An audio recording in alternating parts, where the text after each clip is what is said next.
The broadcast is now starting. All attendees are in listen-only mode.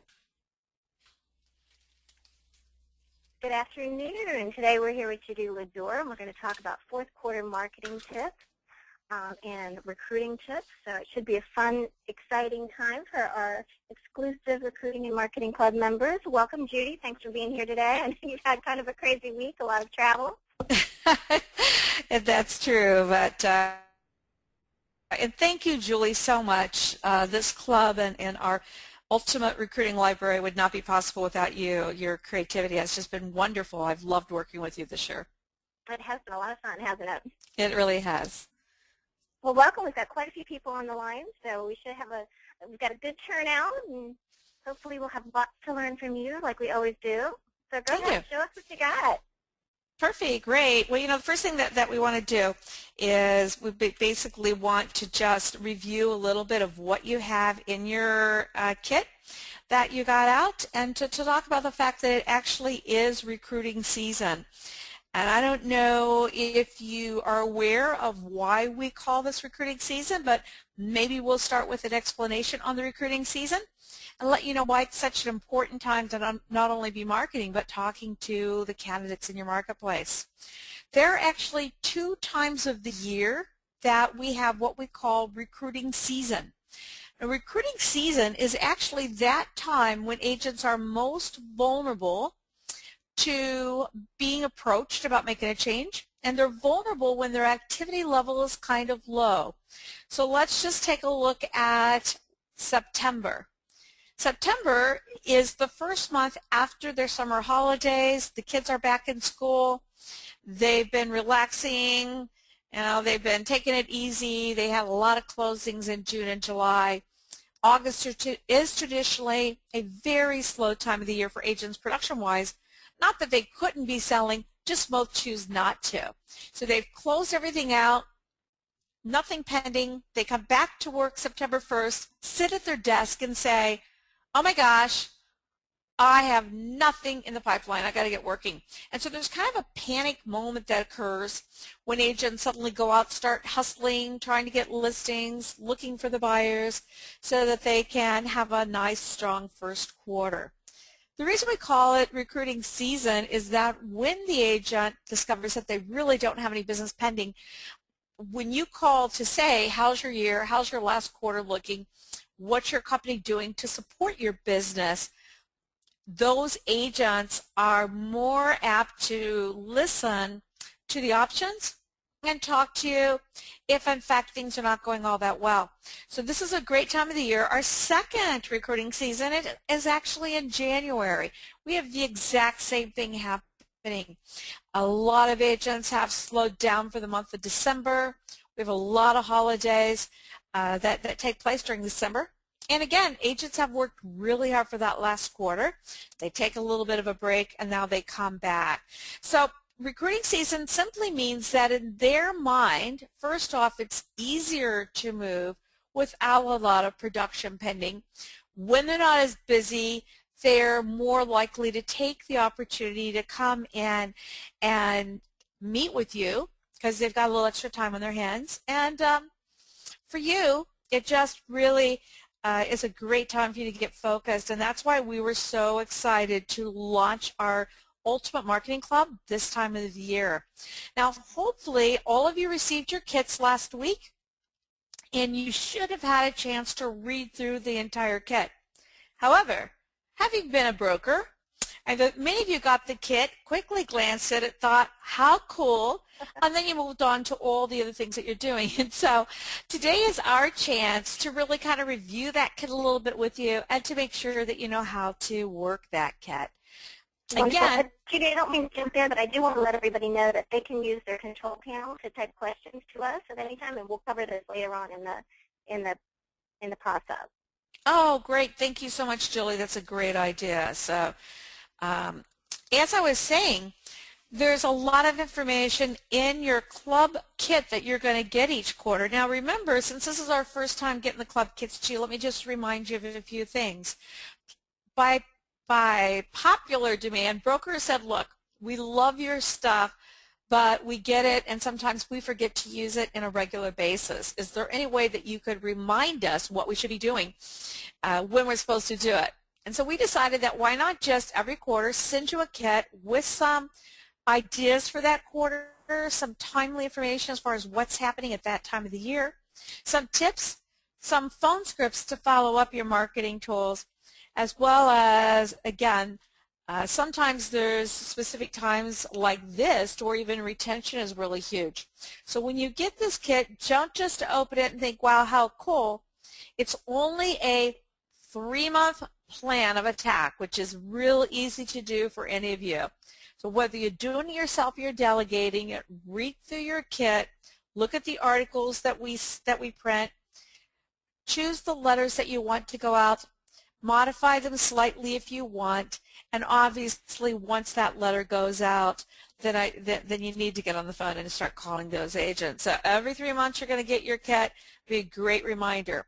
Again, you're billed monthly just to make it really affordable and spread those payments out over the year, but your kits are going to come quarterly.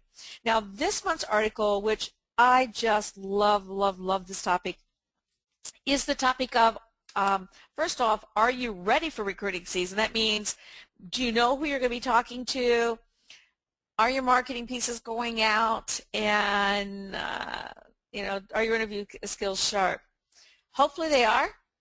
If not, give us a call. We can help you with that too.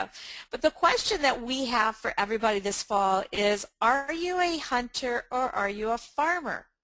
Now, hunters and farmers do different activities and approach recruiting differently.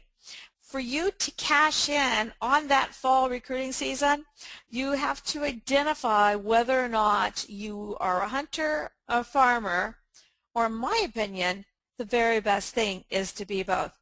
But it's not really just about you farming or hunting for those agents, but it's really about your agents. Keep in mind that recruiting season means that the competition is also gearing up and they want your agents. So, sorry, I see a slight typo there. Competition means that the competition wants your agents. That means that they also know that when your agents are coming back off of summer break, their production might be really low. We wrote an article for you on are you a hunter or are you a farmer? And so I want to review that with you, but I also want to keep you aware of the fact that your agents approach their business as a hunter or a farmer as well. So the key is every year in the month of September as well as the month of January, plan a lot of additional educational opportunities. Keep your agents busy. It's that time of the year when you might want to be talking to your agents about holding more open houses. I'm aware of the fact that they're coming to their last quarter, and now is the time to really work at filling that pipeline and talking to maybe buyers that have not done anything yet, or sellers that indicated that they want to do something this year. Now, when we're talking about your ads, there was a book called $1 Billion Agents. Steve Cantor interviewed 50 agents who have earned $1 billion in real estate this year, or who $1 billion in their real estate career, or agents who will earn $1 billion. They're really close. One of the things that he looked at there is who makes more money, hunters or farmers. And what he determined is that 75 to 80% of the agents who will earn $1 billion in their real estate career are hunters. And so typically hunters make more money. However, farmers get more referrals. And so here's an interesting statistic that you can share with your agents. Even though hunters traditionally they make the most amount of money, only 20% of their business is referral business. Farmers have 80% of their business as referral business, which means that farmers have a lot more referrals. Now, what's the biggest difference when we're talking farmers or hunters with your agents? And this is very, very important. A farmer basically plants the seed, contacts their clients on a regular basis, sends out marketing pieces, makes phone calls, builds the relationship, and they stay in touch until the time is right for that group of individuals to do something. And so what happens is a farmer pretty much, they lose control of the timing. Hunters have a different attitude. Hunters think that if they are not hunting every single day, that they could starve. So the hunter wakes up every day and the hunter says, where can I find business? And so as you can imagine, farming actually requires more patience because they have to wait for things to happen. And think about the month of September with regard to your clients, your agents. In September, if they are just farming, that means that they come back from their holidays and they sit at their desk and they just wait for someone to call, which happens sometimes and sometimes it doesn't. Whereas the hunter hunts. So even if your agents are farmers, and quite honestly, I imagine that 75 to 80% of your agents are farmers. Typically speaking in our industry, most agents are farmers. They work by referrals. They work that base of business. Hunting, however, can be done anytime you need money or agents. And so from an agent standpoint, say to them, look, farming is what we do all year long.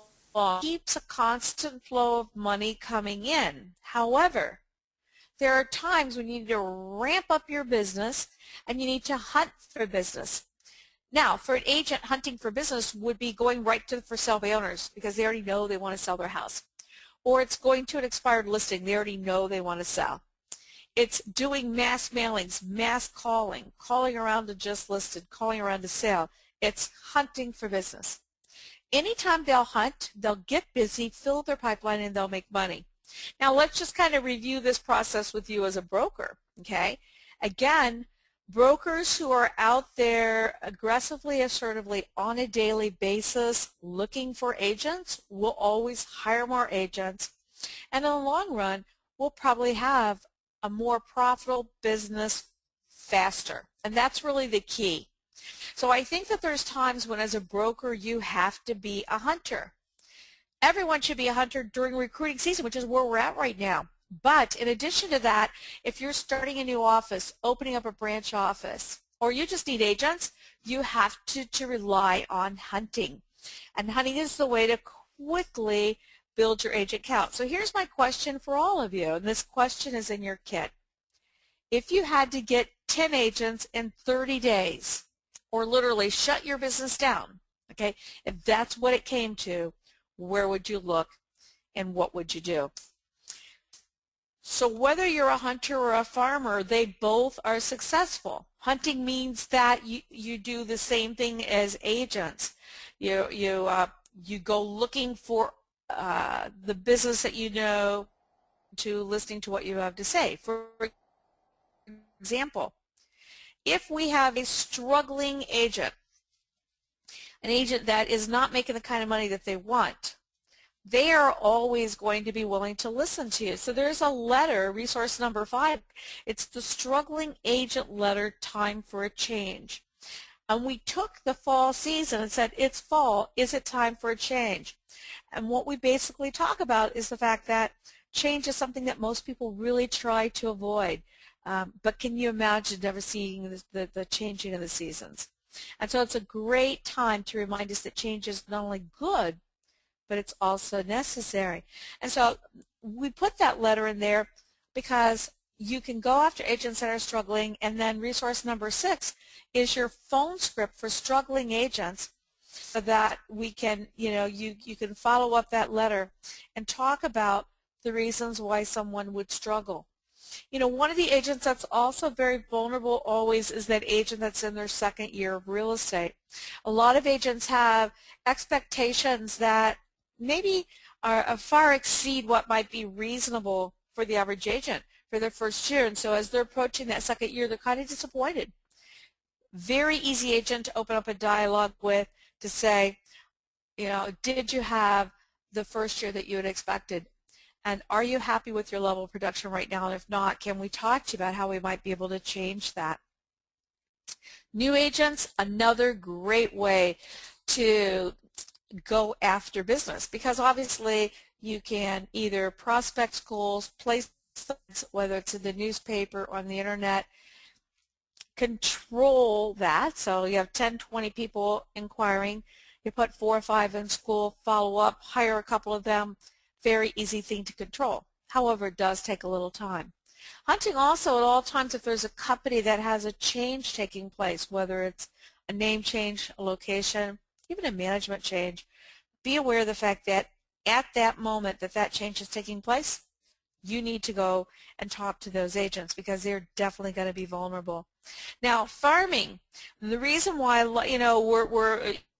we've encouraged you to keep that market in place at all times is that farmers, for them, building that relationship and maintaining that relationship and that awareness at all times is critical for their success.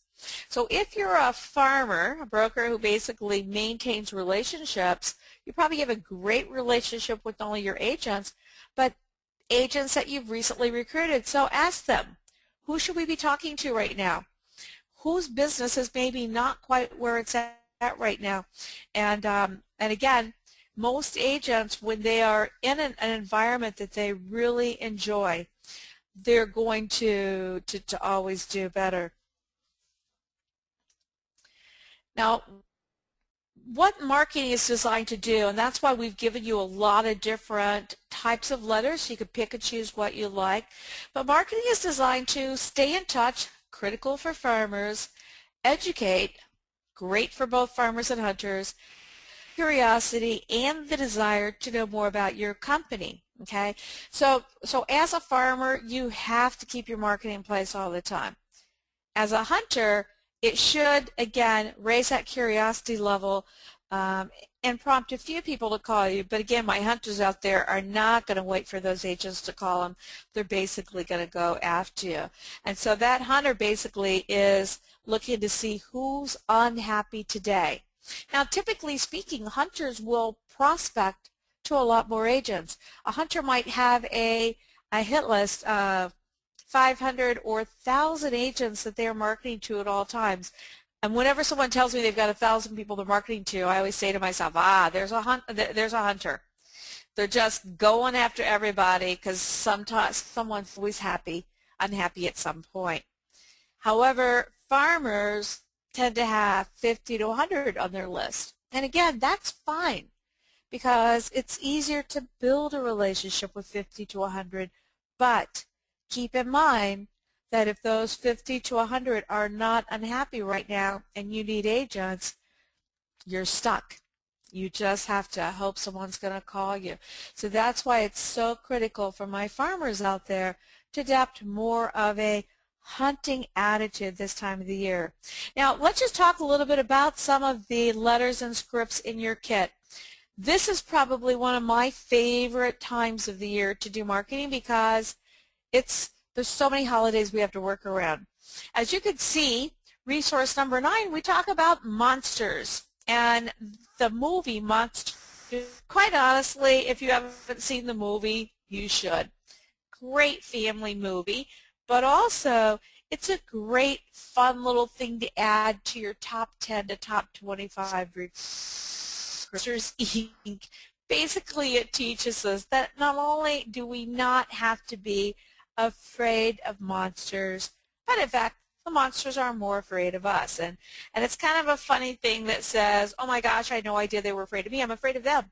Well, October represents the beginning of the last quarter of 2013. And so we put a little letter in that says, basically, boo. Sorry, just practicing being scary, just like the movie Monsters, Inc., but I guess I'm not really that scary either. Also, a lot of people look at making a move as being really scary. So there's so many fun things in the month of October that you can talk about with regards to making a move isn't really that scary. Our office isn't not quite as scary as you think. And just have some fun with it. For Thanksgiving, whether we're in Canada or the States or North America, our Thanksgiving holiday also arrives in the last quarter. And I think it's a great time to say, at this time of year we're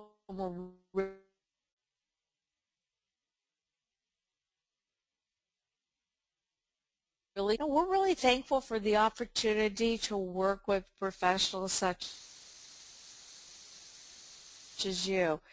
It's a great time to compliment agents, but at the same time, not do a last quarter, setting up your business plan for the next year, and you would be amazed how many agents do have a business plan, how many agents do not set goals, and how many agents, quite honestly, spend more time preparing for their vacation than they do their business. And what we've discovered is that when an agent will take the time to plan out their year, their income is not only going to be more consistent, but obviously it's going to increase.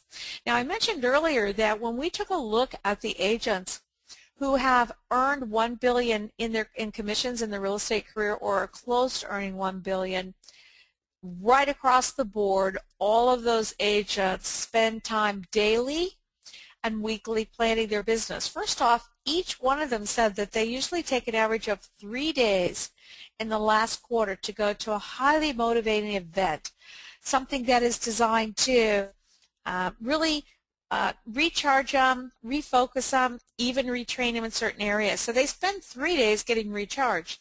They spend approximately 10 to 15 minutes at the beginning of every day looking at their day, planning out their day.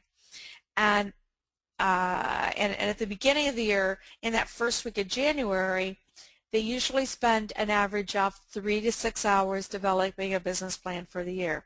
Now, hopefully you're teaching your agents to do that.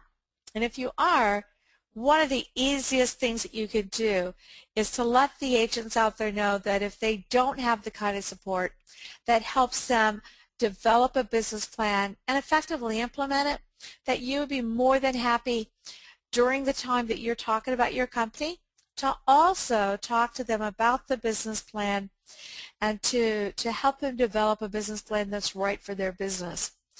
Probably there'll be an opportunity for you to talk about how your company could complement their business and dramatically enhance their business for 2014. Great way to have a plan, don't you think? Now, people always say, what's best, hunter or farmer? Here's my honest opinion with regard to hunter or farmer. I think both.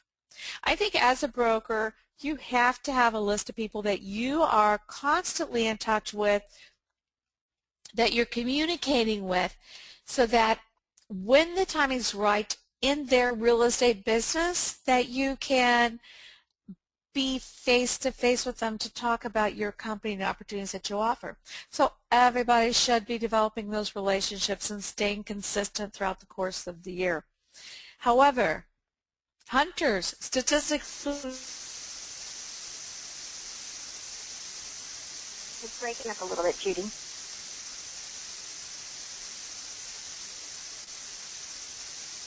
Business. So what do I think is best? Let me just start. The very best thing that you can do is to be a hunter and a farmer. And that means that you want to keep that marketing consistent all year long, farming, talk to those agents, maintain the relationships, but keep that gun clean and go hunting when the opportunity arises, meaning is there an unhappy agent? Are there some struggling agents you can talk to? Is there a change taking place? Whatever it's going to be, hunt when you need business, but maintain that farming attitude. Now, Julie, I'd love to bring you on board. For those of you that do not know Julie Escobar, I've known Julie for, 22 years now, I think. And might be more than that. yeah. Well, let's just stop at 22. I think that's enough let's do that. for both of us. And Julie, that's right. Julie's expertise actually is marketing. And Julie has a very, very strong background in marketing, but she also has that experience with regard to recruiting, and she's always been exposed to agents and brokers throughout a real estate career. And so I'd love to hear from Julie with regard to what have you found really gets their attention with regard to marketing, what have brokers told you works best for them, and then go right into some of that lumpy mail marketing pieces. You did a great job in this kit as well as our letters library. I love writing those. They're so much fun. I think the biggest thing, and you've touched on that quite a bit, is consistency. Agents and recruiting is really not that much different of a process as it is for agents who are looking for new listings. You know, Right. it's a matter of being top of mind. It's a matter of being consistent. It's a matter of being in the right place at the right time. As you said, there's always going to be a segment of the agent population that's unhappy, that's ready to make a move, that's looking for something different. I personally love brokers that do kind of think outside the box a little bit. A great sweet spot that a lot of brokers find is, and I think you touched on that too, is right there in that 12 to 18 month range. You know, when they've been with a broker for about a year and a half, and they're not really getting the results that they want, and they're not sure what to do about it. So, of course, what do? They blame the broker, right?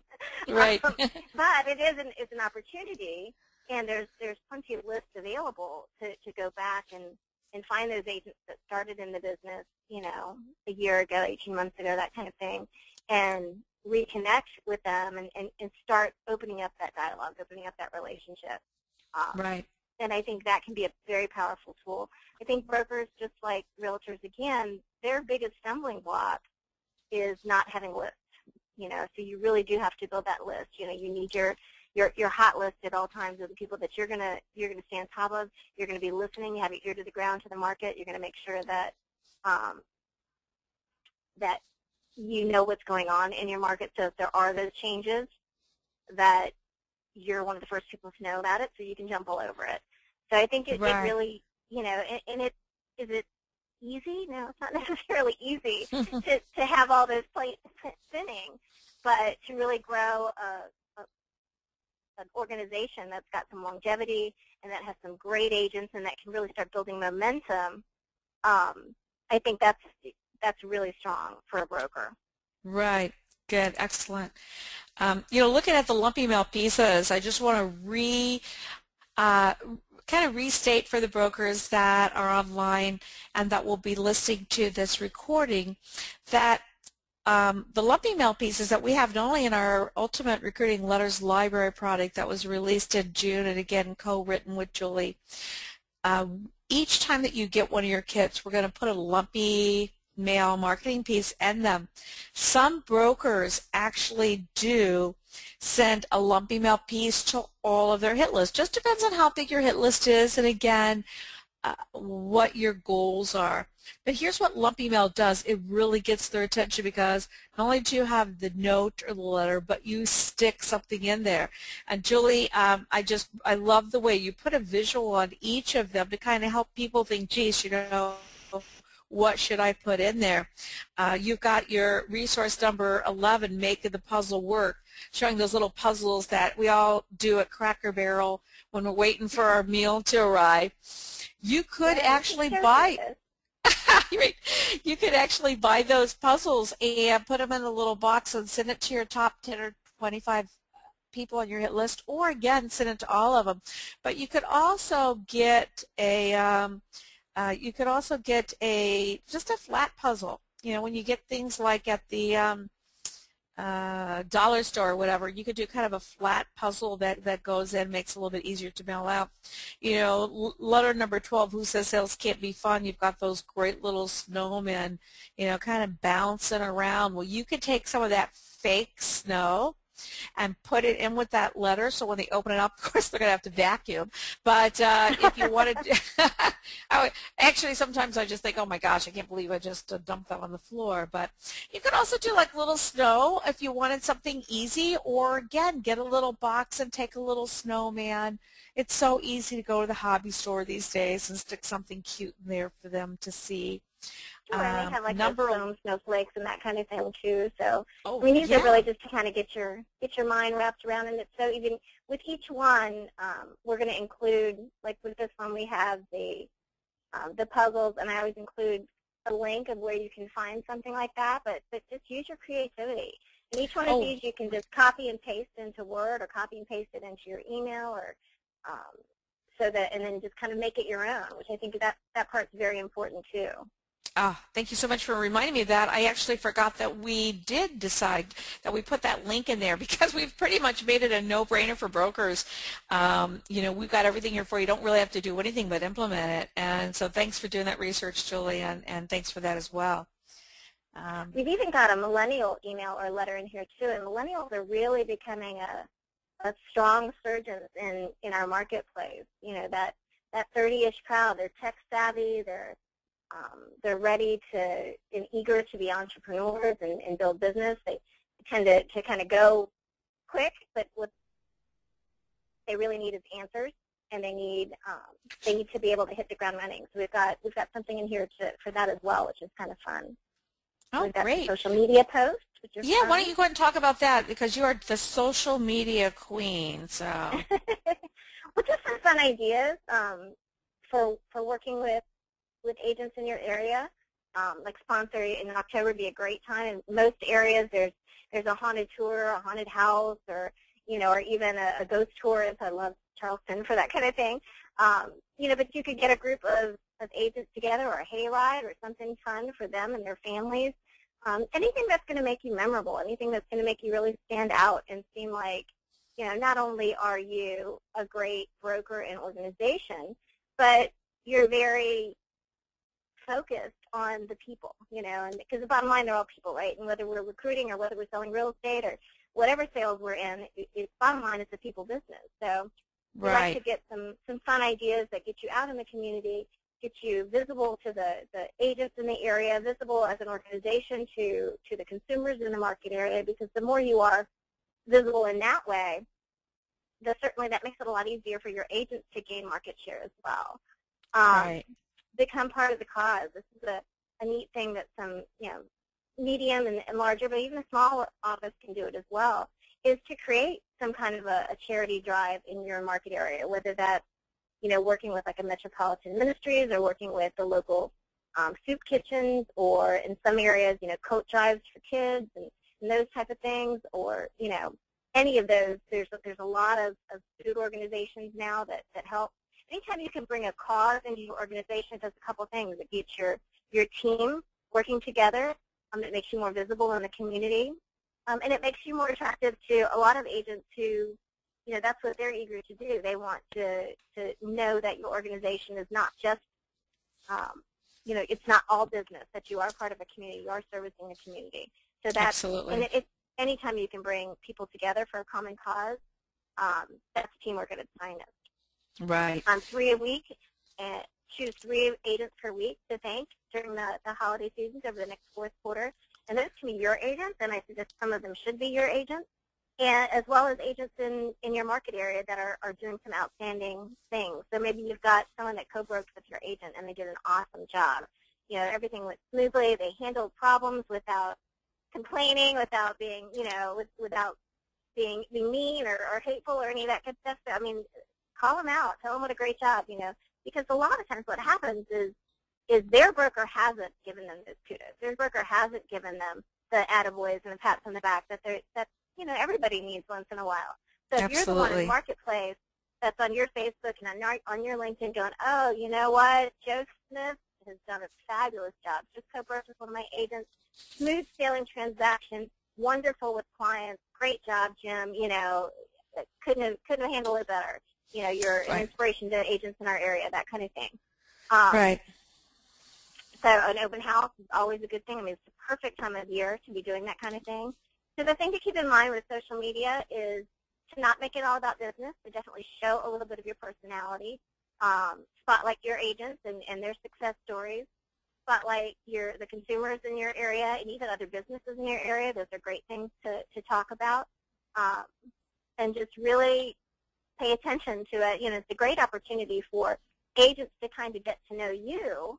Right. So make sure that you're not all business. Make sure that you're not, the only thing that's on your wall is, listings, that kind of thing. You definitely want to show some personality. And that really gets people thinking, and it gets them to go, oh, that person seems like a nice person. So, they seem like they know what they're doing, and they're giving kudos to their agents, and they're really all about their team, So that's a very attractive thing to agents in the market area. Absolutely. Great. You know, looking at resource number 16, using infographics, I love that term. You know, one of the things that I've always told brokers is that they really need to strategically come up with 12 compelling reasons for an agent to be with their firm, something that really sets them apart from the competition. And that infographics term, that's great. Tell us more about that. Well, infographics is really, it's kind of the buzz term right now in marketing, and you see it a lot. And I suggest any of you, even if you haven't signed on to Pinterest, you know, already, Pinterest is it's a very fast-moving social media site, but you can get sucked in really fast, so I'll give you fair warning there. But you can search for infographics, and you can really come up with a lot of really cool things. And infographics are anything that's kind of tied in. This is a very simple one, but normally, let's see if we can pull something up.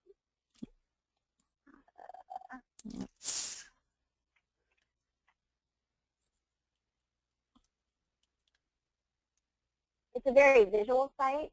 And Yes. very, you know, we're kind of an ADD society these days, and everything, we want it fast, we want it simple, we want it right in, you know, instant information, and something that visually is attractive to the eye. Right.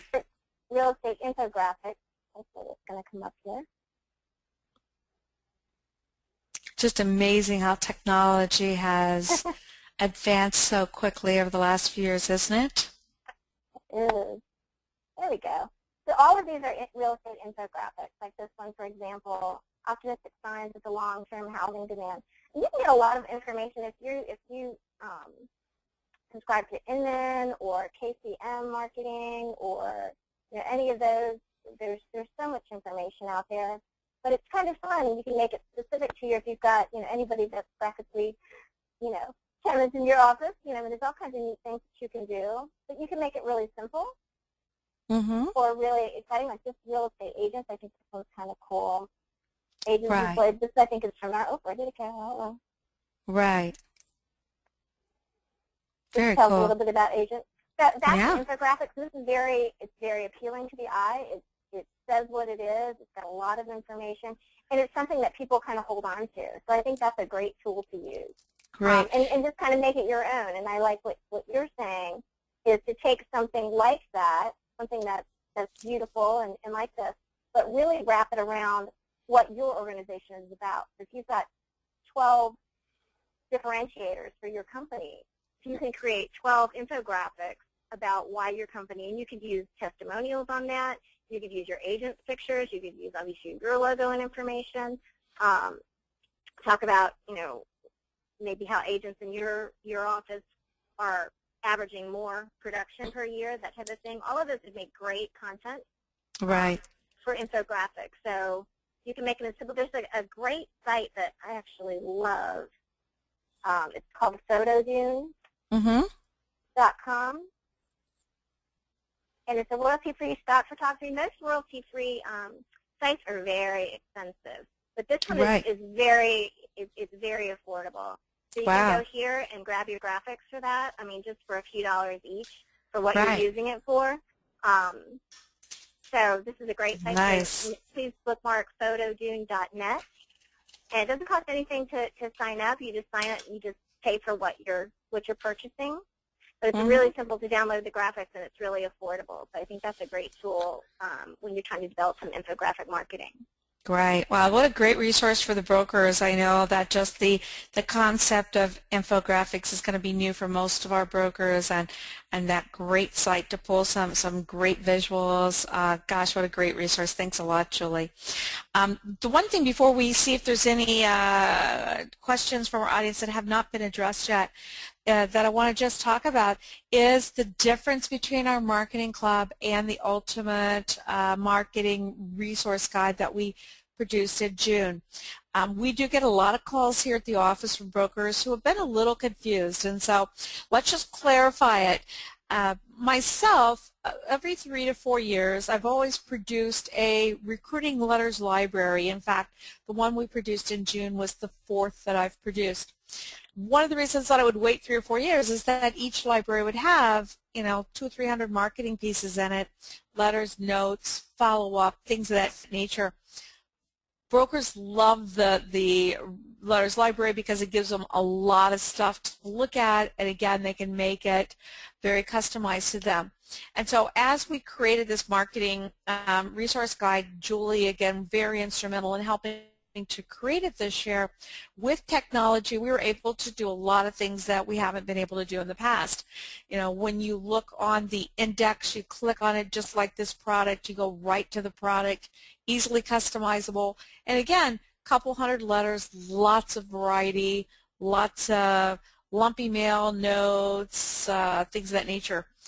Once we released that product in June, a lot of the brokers said to us, we always love your products. We wish we didn't have to wait 3 years for them. In fact, if there was any way that we could, you could do something on a more regular basis, because every time we get something from you, we have a tendency to implement it right away, but then we don't do anything for a long time.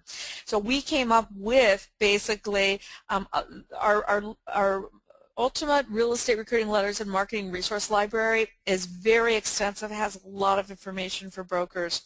But instead of creating one every 3 to 4 years, we thought, let's release this product, which gives them a great basis to complement all of the systems that we talk about, any sort of scenario that they want. But let's also create a club. So the club is designed to basically encourage the brokers every 3 months to take a look at their marketing, implement it, get it out, and they only have to do 3 months at a time, and so that makes it real easy. We also made it a really affordable club. Obviously, it's $9.99 a month. Geez, no reason why any broker wouldn't be signed up for the club. In fact, we have a lot of members, and they just love it. So every quarter, we've got the club, which is just let me give you 3 months worth of letters of things that are happening right now, scripts, and your webinar, such as we have today. If any of the club members who do not own the marketing resource library would like to get it, normally sells for $129, but as an Ultimate Marketing Club member, you get that for just $99. So you get a $30 savings. You can grab it online, order it right from our product site. But again, as you can see, there's just tons and tons of information, which will always be different than what you're getting in your quarterly kits. So your next quarterly kit will actually come out in December, which will be for January, February, and March. And Julie, I'd like to turn it right back over to you. I don't know if we have any questions from our audience right now, if there's anything that you'd like to add before we close out the webinar. But again, we hope that you're as excited about this kit as we are. We had a lot of fun developing it, and always love hearing your response and your results back as a broker from your implementation of it. Wonderful. We have had some technical difficulties. Some people are having a difficult time hearing. So we have recorded this. So hopefully the recording will go through, and we'll put it on that same page that we made available where people could download their kit itself. Okay. I think one of the things that brokers are concerned with is how do they get started? How do they start building their list? That type of thing. So what I always like to tell them, I'm sure you do too, is start somewhere. A lot of brokers say, oh, I got to wait till I have 100 people on my list, or 50 people on my list, or 25 people on my list. Start with 10. Right. Start Absolutely. with 20. Start somewhere, and you can always build on that list. You can Absolutely. always start, and to be consistent, make sure you're sending out each and every month, and in some cases sooner than that. The nice thing about this is you can literally go in and copy and paste it into an email. So if you hear that Jim Smith down the street is making some rumblings, and he's a great agent, and he may be ready to make a move, you can shoot an email out to him that same day, Right. or send him a little note, or jot him a note, or something like that same day, just so that you're there and you're top of mind when it's important for you to be top of mind. So we really tried to make this kind of goof-proof and foolproof. And certainly, if you have any questions, feel free to email us. We're happy to answer those questions about it. As Judy said, it's very simple to use. When you go to your table of contents, you just click on each one, and it'll take you straight to that part in your kit. So that makes it really easy. And if you have any trouble or whatever, just give us a holler. But yeah, we'll have another one in December. It's been a lot of fun creating this product, and it's so nice to work with brokers that you hear on the other side of the phone where they're just like, I'm just so glad I don't have to create it myself. Right. It's hard to create. What needs to be done, but when you have that overwhelming task of, okay, well, where do I get started? That makes it a little dicey for a lot of a lot of brokers and managers. Absolutely, and like I said, I hear that all the time myself, and we've just heard nothing but rave reviews on everyone that has received the kit. Julie, I just want to follow up a little bit. That was a really good point you made of brokers sometimes just not having that list and not knowing where to start, and you're right. Just start somewhere. Some tips, go back and look at who you've done co-op transactions with over the past year, because these are agents that were exposed to your company and they already kind of know who you are and how you work. That's a great place to look at. Most of you today with technology can take a look at the production of the agents in the marketplace, and you can target certain levels of agents, just pull them all out. You can also, you don't have to go to every agent, but I would take the 10 companies in your marketplace that you are closest to from the standpoint of how you do business. And so if you have a similar business model to these companies, then there's a real good chance that it's going to be a much better and a much easier fit between you and their agents. So, put 5 or 10 other agents from each of those companies on your list, and that's going to get you up to 50, 60, 70 agents right away. And don't forget to ask your agents who they enjoy working with. By the time you've done all this listing, yeah, your list is going to be well over 100 by the time you look at all those things. Excellent. Good. Andrea says, what is the coupon code to get the $30 off the letters? If you go to JudyLaDeur.com, it should be the featured product on the bottom of her homepage, so JudyLaDeur.com, and you'll put in the code LIBRARY, all capital, LIBRARY, and that will give you the $30 off. Thank you, Andrea, for your question. Great. Do you have any other questions? I think we've covered almost everything. Again, we'll put this online, and you guys can feel free to email us back. Great. Well, thank you so much, Julie, and thank all of you for being online. We love having you in our club, which is a very exclusive club, and we will talk to you in 3 months. See you there. Thanks, Julie. Bye-bye.